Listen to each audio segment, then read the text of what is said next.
Okay, so in the last section I went over how to do an insert edit. Now let's do an overwrite edit. So what we need to do is we need to go find number 3 here. There it is.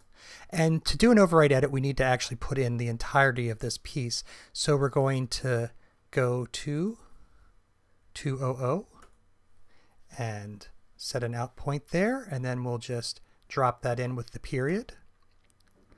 All right, so now let's go and find where the 1 second is. Now we can do that either by going here and just typing in 800, which means that we're at the 8-second mark, or we can just move our little markers till we get to the point where it says set the end point for the first frame.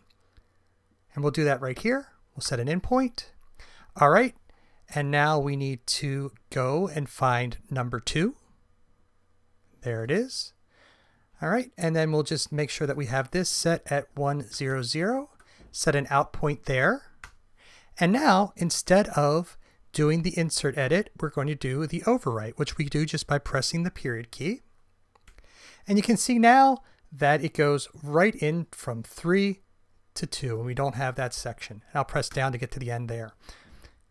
All right, in the next section, we'll talk about how to edit within a clip.